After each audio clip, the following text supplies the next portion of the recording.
What's going on, YouTube? It's your host, Bruce GNT, back with another video. This is kind of a, not really an update, but kind of a follow-up story with what's going on with New York, Governor Kathy Hochul, and Mayor Eric Adams.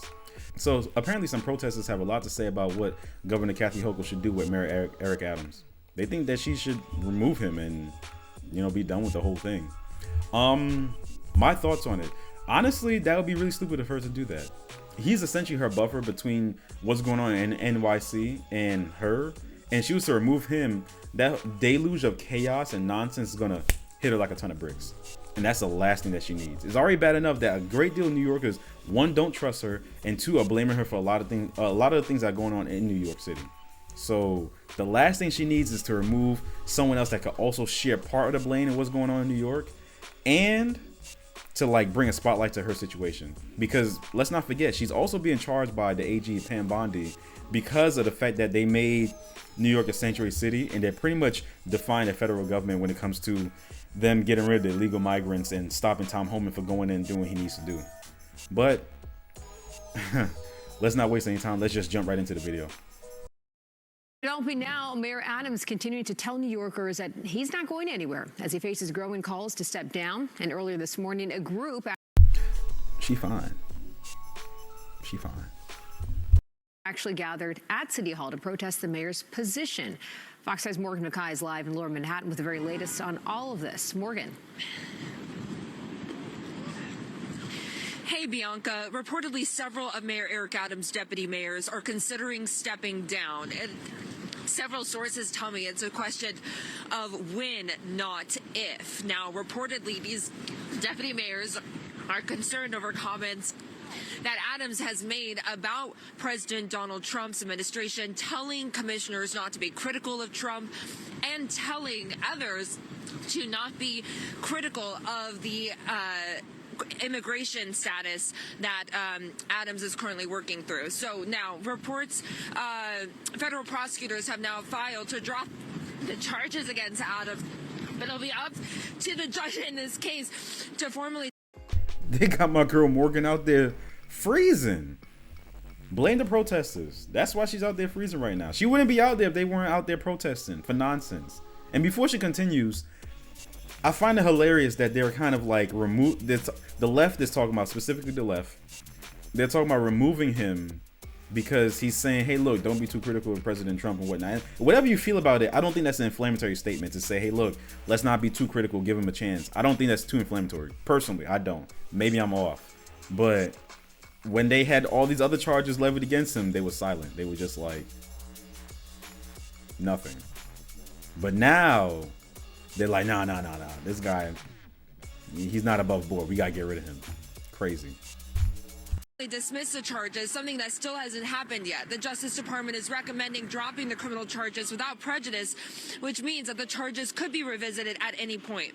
Now, critics say this means Adams will be in President Donald Trump's pocket, and despite these concerns, Adams has been following the Trump administration's request to crack down on illegal immigration. Governor Kathy Hochul said she's speaking with leaders around the state about the possibility of starting the process to remove Adams. A coalition of left-leaning groups rallied in front of City Hall this afternoon, calling on Hochul to take action. Governor of New York to grow a spine and stand up to Donald Trump. First, that means removing a mayor that has been compromised and is being held hostage by the President of the United States and is selling us all out. Help me understand something real quick. So when he was in trouble for corruption, bribery, salacious things with Turkey, right? A whole nother country. When that stuff was going on, he wasn't compromised. Y'all were quiet, because he didn't step down then. And let's not be confused. He's not going to step down now. If he didn't step down then when those charges were levied against him, he's not going to step down now. So you're wasting your breath. You're out there getting hypothermia for no reason. Making that newscaster get cold and chilly for no goddamn reason. Shame on you. So when that was going on, y'all was quiet. Y'all was like, it's fine. So there's that. The second part, right? Selling you out. How is he selling you out when his whole job is to do for American citizens, specifically NYC citizens. What he was doing under the Biden administration was allowing the migrants to come in, which is something that either he didn't want to do or he flip-flopped on it, right? Giving them resources that you Americans, you NYC residents weren't getting, right? The debit cards, the classes for schooling to get jobs and everything like that. You know, the housing, all these different like benefits that you guys weren't getting, but he sold y'all out by allowing ICE to come in and take the migrants out. I'm confused. Some migrant families will soon be given prepaid credit cards to buy food and baby supplies. The mayor's office says the city is partnering with Mobility Capital Finance to launch a more cost-effective program. Right now, the city has contracts with food services who provide non-perishable food boxes to shelters. They will start with 500 migrant families with children in short-term hotel stays. The cards can only be used at bodegas, grocery stores, supermarkets, and convenience stores. In a statement, the mayor's office says, in part, quote, not only will this provide families with the ability to purchase fresh food of their culturally relevant diets and the baby supplies of their choosing, but the pilot program is expected to save New York City more than $600,000 per month or more than $7.2 million annually. Vicky is one of 10 migrants chosen for a new pilot program with CCAP, which stands for Careers Through Culinary Arts Program. For the next 5 weeks, these asylum seekers from Colombia, Ecuador, Haiti, Nicaragua, and Venezuela will be taught the basics of food prep and hospitality. In Lesson 1, they learned how to julienne vegetables and chiffonade basil. After their training, they'll be placed in high-end restaurants while another group begins.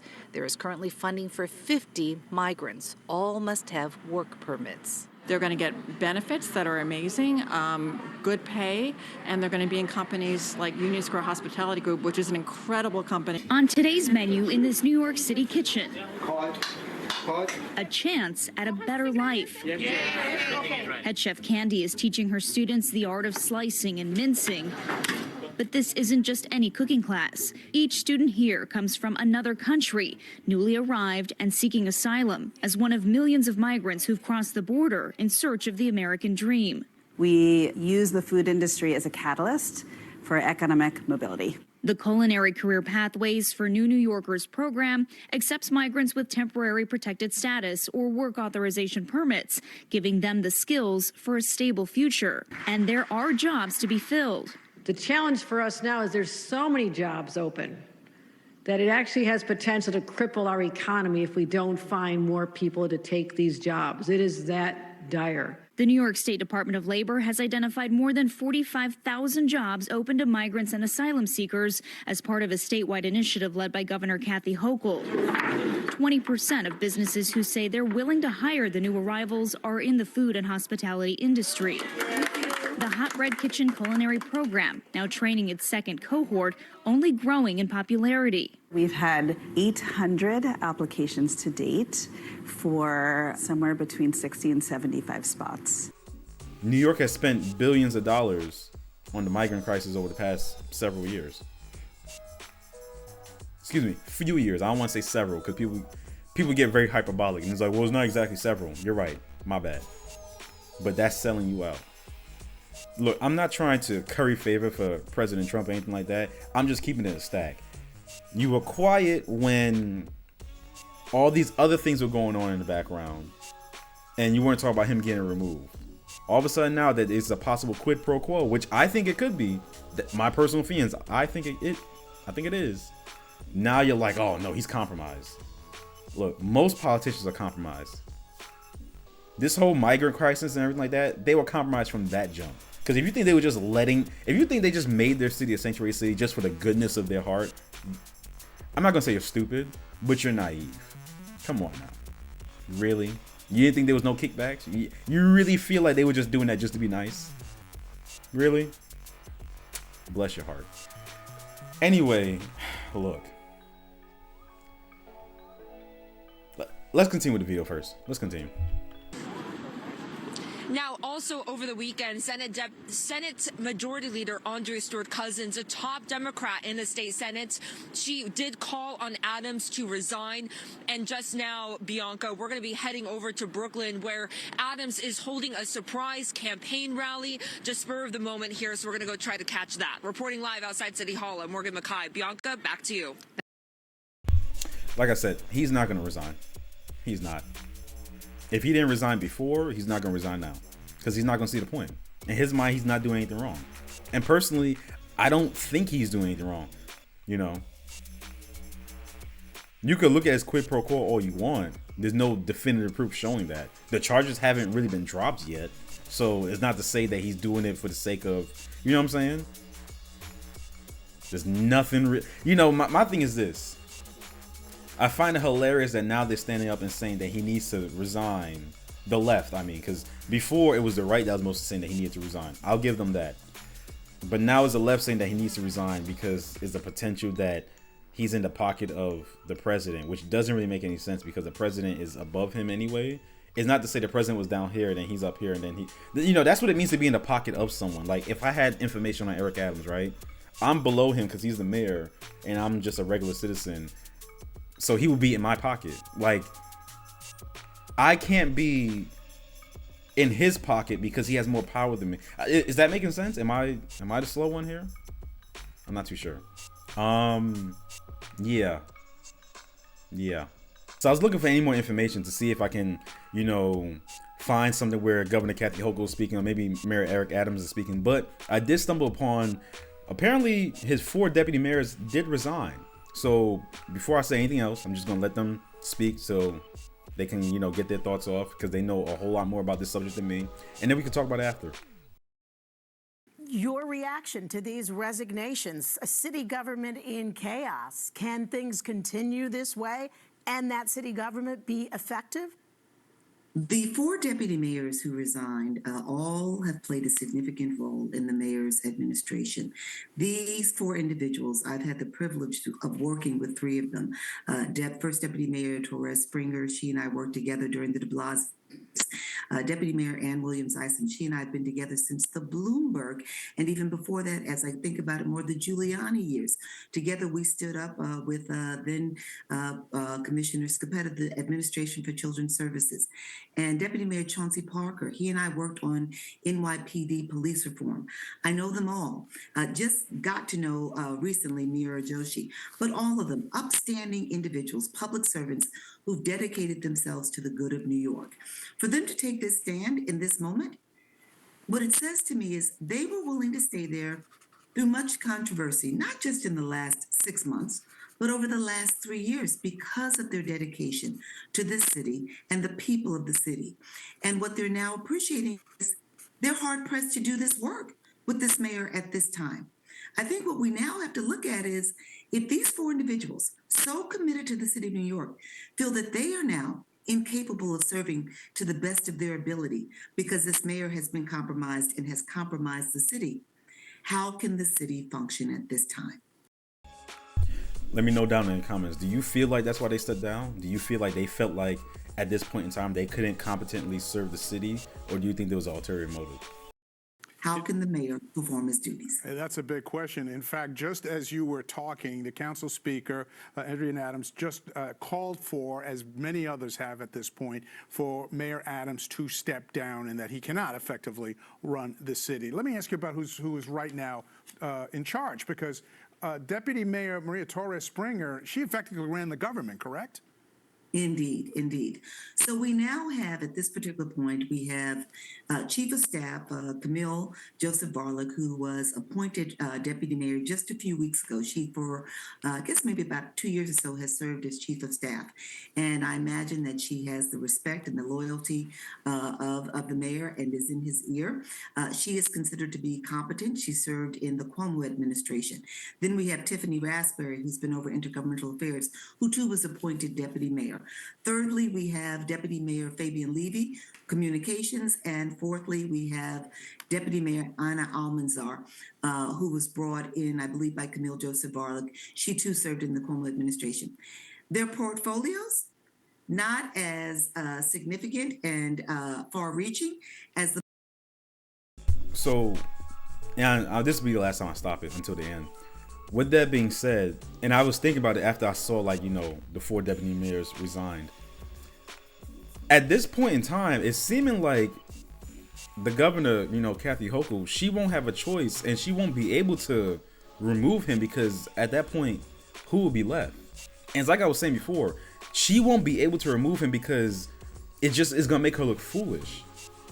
He'll be essentially the last man standing.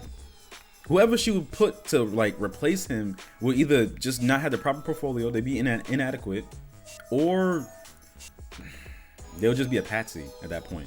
And I could be off 100%, but that's how it's looking to me. The 4 deputy mayors who've now resigned. And so, I mean, aside from Camille Joseph Barlick, I guess, you know, she's still kind of in the chief of staff role, looking across the administration, but the day-to-day responsibility is not as far-reaching. If I may just say, you know, our governor now is in a position where she's going to have to figure out what to do. We've got a situation where the mayor has lost half of his cabinet. Yep. And is he able to perform his duties?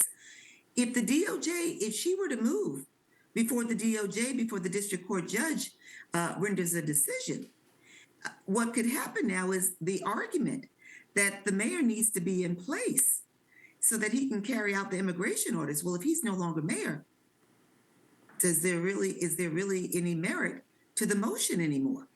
Because now he can't perform his duties as mayor, and maybe the charges will move forward. So we may find ourselves in a situation, who goes first, Governor Hochul or the district court judge?